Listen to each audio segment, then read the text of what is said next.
Our top story, BART is back online after being out of service for most of the morning because of a computer issue.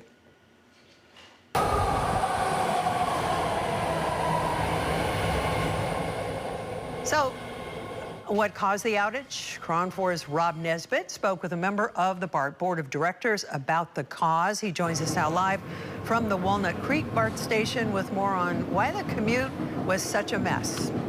What are they telling you? Vicki, it's been a headache of a Friday for BART riders showing up to stations like the Walnut Creek station behind me, frustrated if they didn't receive notice at all that the trains weren't running, and also frustrated that this is the second time this has happened this year.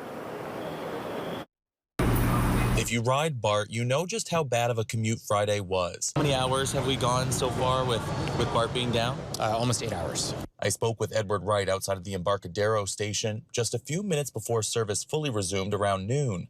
The BART board member says the system-wide suspension was due to a computer equipment problem following a network upgrade, and explained why a train can't run when the computers are down. A system that operates our train control system, and that is an interface between computers and equipment on the track and the trains themselves. So the trains can communicate with each other and can communicate with our central control center. There was some kind of malfunction within that system. The shutdown comes 4 months after BART's last system-wide outage on May 9th. Friday's issues were announced just after 5 a.m. on social media, and Wright says push alerts were sent out to the BART app. After that announcement was made, mutual aid was added with ferry boats and muni buses to help get people to work. One form of mutual aid that wasn't put into place was AC Transit, and that's a concern for BART's board members. I think we had some communication challenges this morning that led to some of the service that we should have expected to see come in, not coming in.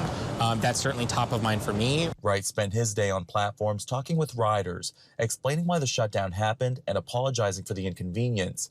He says BART did everything possible to alert riders, but he understands not everyone received a notification, as was evident by the number of people showing up to station platforms Friday morning without trains coming in. I'm really sorry to anyone who woke up this morning planning on using BART to get to work, to see friends, to see family.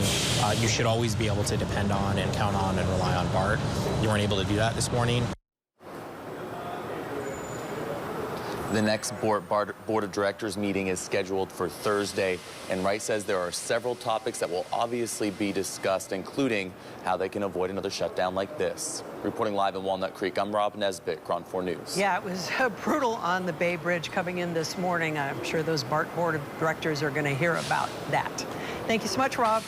Meantime, commuters on the peninsula luckily had Caltrain as an option to get into the city today. This morning at the Millbrae Transit Center, the BART fare gates were blocked off with yellow tape, surprising some travelers who didn't know about the shutdown. It's frustrating when I got here. Nothing, you know, it's a system, the system's down. I have to figure out how to get to where I'm going, and I haven't done it that way before, so. BART's Peninsula service starts at Millbrae, and then it goes all the way up into downtown San Francisco. Meantime, Caltrain runs from King Street in San Francisco all the way down to Gilroy. The San Francisco Ferry helped out with the morning commute into the city today. They added an extra trip from Oakland to downtown San Francisco to assist travelers during the BART shutdown. In May, BART had a couple of major service disruptions a few weeks apart. On May 9th, BART experienced a system-wide service outage for hours, leaving morning commuters stranded. Service was halted around 4:30 in the morning. Partial service resumed about 8:30 that morning, and then full service that was restored about an hour later. The root cause of the issue was determined to be network devices that impacted the operations control center staff's ability to monitor trains on the tracks. BART says that the outage was not caused by problems with training or aging equipment. Now, nearly 2 weeks later, on May 20th, service was disrupted yet again about 5 o'clock in the morning when an electrical fire erupted on the tracks of the San Leandro station. Officials say that the fire caused major damage to a large cable running along the track, as well as other train control equipment. Nobody hurt, but the blue, green, and orange lines were disrupted in Alameda and Santa Clara counties until that evening. All stations did reopen, but it took 6 days for the Green Line service to be restored.